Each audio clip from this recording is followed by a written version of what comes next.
bénisse le nom du Seigneur. Amen. Nous allons nous asseoir.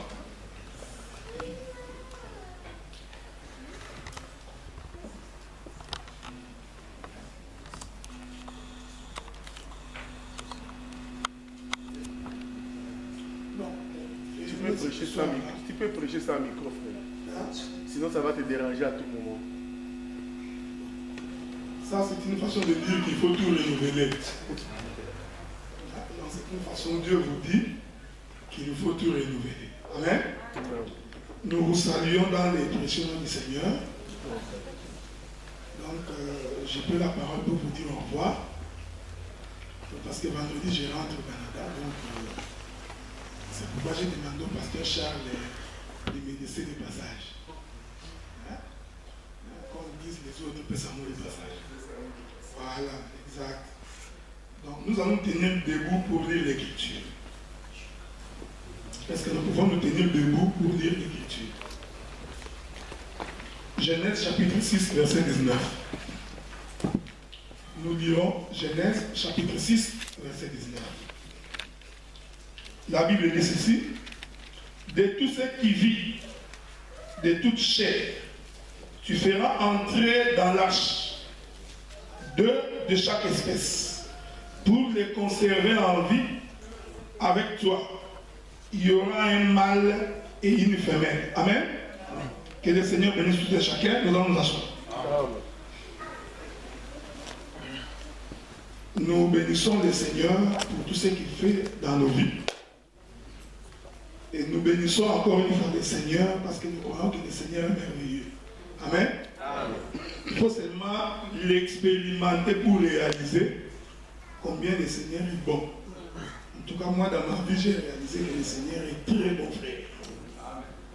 Et je crois que servir Dieu est une très très bonne chose. Et lorsque nous disons servir Dieu est une bonne chose, nous voulons dire que servir Dieu veut aussi dire vivre la parole. Et quand nous disons vivre la parole, nous voulons dire que quand nous te regardons, il faut que nous fassions la différence entre ceux qui prient et ceux qui ne prient pas. Vous comprenez? Donc il ne faut pas qu'on voie en toi la vie des péchés. C'est ça. Vous savez, il y a eu des moments où on a laissé le couloir au péché. Vous savez, quand on a mal expliqué la loi de la grâce, l'enseignement de la loi et de la grâce, quand on explique ça très mal, on ouvre la voie du péché. C'est comme ça que tu verras des gens qui disent nous vivons sous la grâce. Ils vivent dans les péchés. Ils manifestent une vie d'inconduite.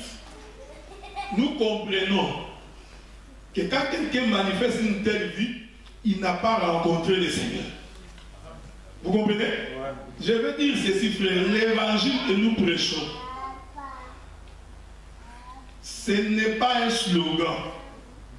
Parce qu'aujourd'hui, nous avons compris que beaucoup croient que ce qu'on appelle l'évangile éternel devient un slogan. Non.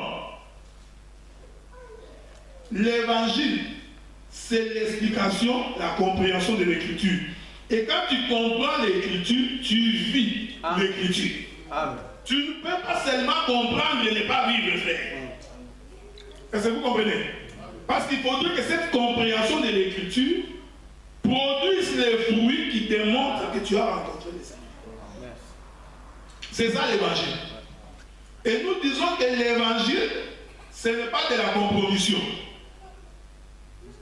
Est-ce que vous voyez ça, frère? L'évangile n'est pas non plus la camaraderie. J'ai toujours dit et moi j'ai toujours répété, lorsque nous n'allons pas nous mettre d'accord sur la compréhension de l'écriture, frère, nous nous séparons. Je n'ai pas besoin qu'on continue à garder des relations quand je me rends compte que nous n'avons plus la même foi. Car son fils de Jacob, c'est qui porte le fils de leur père. Est-ce que vous comprenez ce que nous disons? Ce qui unit le peuple, c'est la parole. C'est la parole qui fait la liaison. La parole de Dieu, c'est ça le sang qui circule dans les veines des frères. Donc si nous n'avons pas le sang du Père, nous ne sommes pas frères.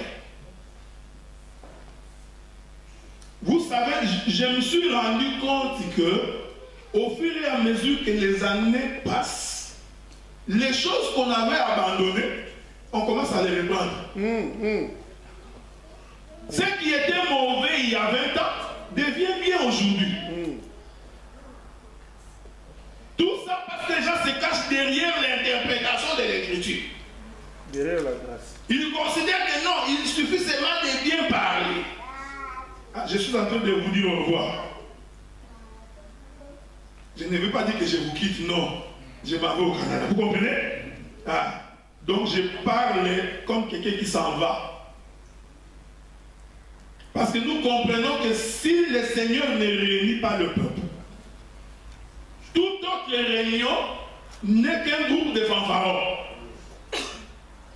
Ce qui est important, frère, ce qui est nécessaire, c'est que nous devons tous nous soumettre à la parole.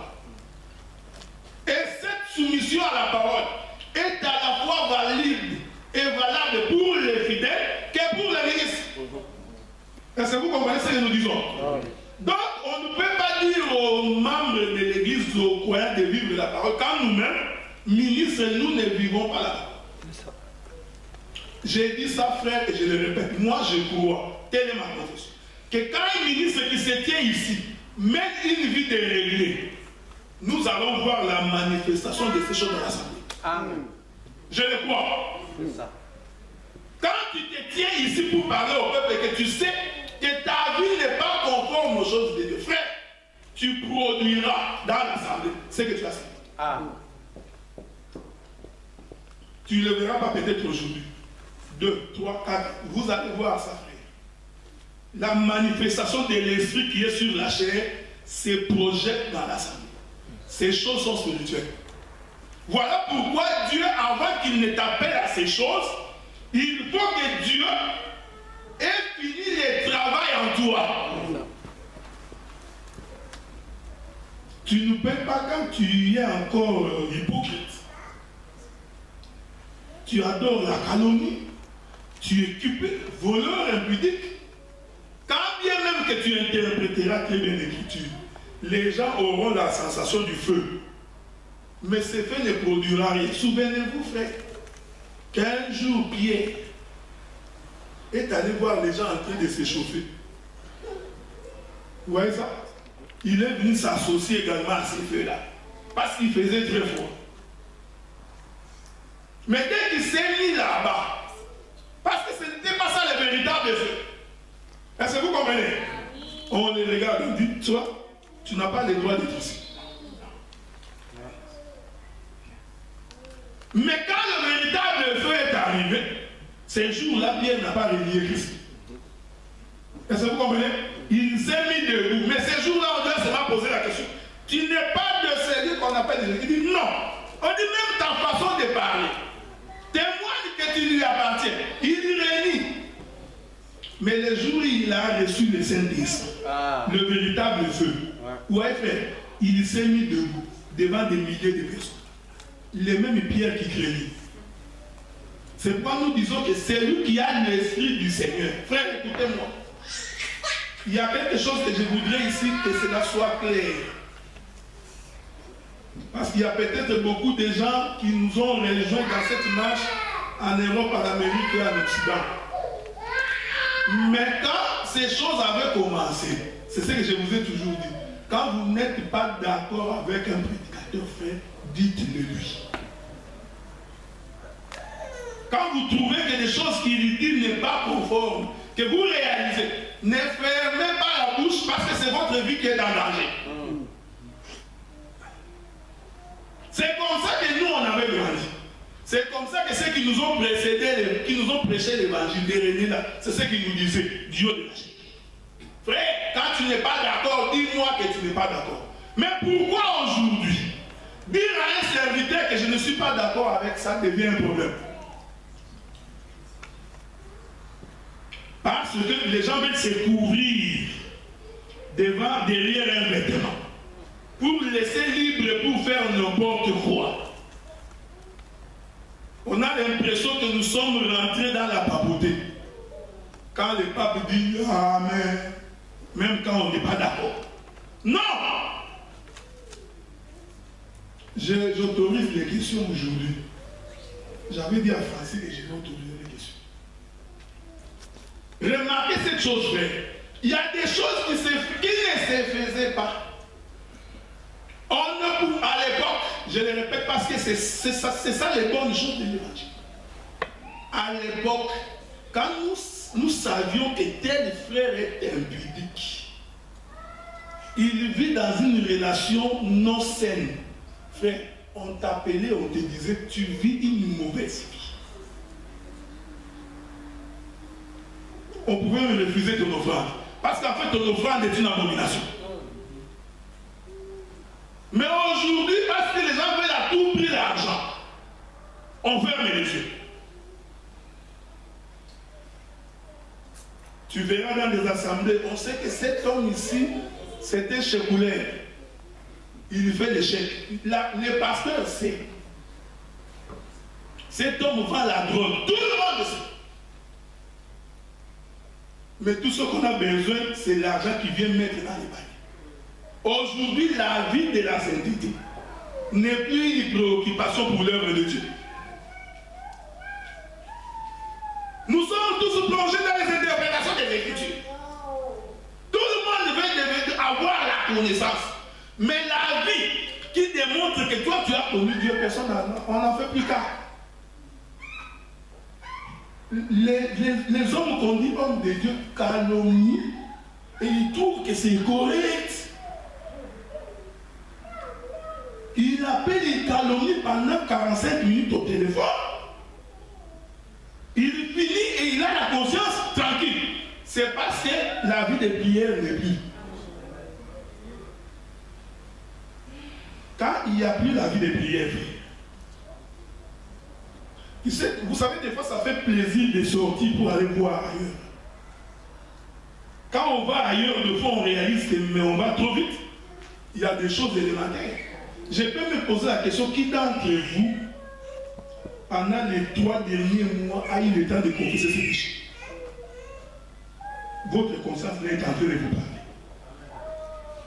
Qui d'entre vous, dans les 3 derniers mois, a réalisé qu'il a fait quelque chose de mauvais? Qui s'est mis à genoux pour Dieu, pour dire Dieu, pardonne-moi. Frère, vous savez tellement qu'on nous a enseigné que non, on ne vient pas ici pour confesser les péchés. Les gens croient que la confession des péchés n'est plus biblique. Donc les gens commencent à venir au culte comme s'ils venaient dans un moziki. Frère, c'est que nous, je veux dire ceci. Nous venons de quelque part, nous partons quelque part. Et sur cette terre des hommes, réalisez, les bien-aimés Pierre le dit, nous sommes pèlerins sur la terre. Nous sommes en train de marcher pour rentrer chez nous. C'est un mouvement-là, Dieu l'a fait avec Abraham. Remarquez, frère, Abraham, quand il vient avec l'autre, ils arrivent quelque part. Ils doivent se séparer.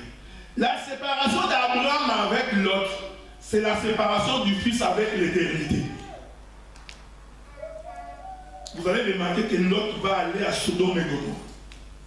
Cette descente de l'autre à Sodome et Gomorrhe, c'est la marche des fils de l'éternité qui sont allés dans le monde. C'est pourquoi la Bible dit que l'autre va se retrouver là où il y avait des péchés. Sodome et Gomorrhe étaient remplis de péchés. C'est ce que nous étions. C'est comme ça que nous expliquons. Écoutez frère, quand Dieu, je l'ai dit, je crois, quelque part à Paris, j'ai dit que Dieu, quand vous lisez Genèse chapitre 11 et chapitre 12, Dieu, quand il dit à Abraham de quitter le pays, ce n'est pas Abraham qui avait quitté le pays, c'est son père. La Bible dit, c'est Terah, son père, qui prie à Abraham. Cette prédication-là, on dit que non, Dieu a dit à Abraham, quitte Chaldée. Abraham abandonnant son père et sa mère. C'est faux. C'est Terah qui prit Abraham par la main, qui sortit avec Abraham dans Chaldée. Ils sont arrivés à Charan.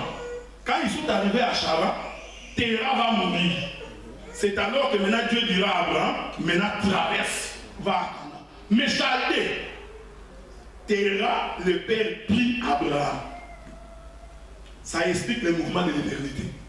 Le Seigneur Jésus-Christ, quand il est descendu sur la terre, il est venu avec le Père.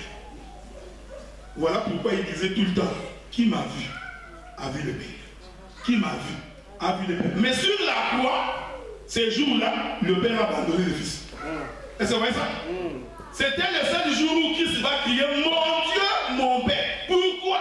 Nous comprenons qu'Abraham se sépare de Terah. Amen. Mais, quand ils ont quitté Chaldée, c'est Terah qui prie Abraham. Comprenez, frère, que la promesse, c'était le Père qui amenait le Fils.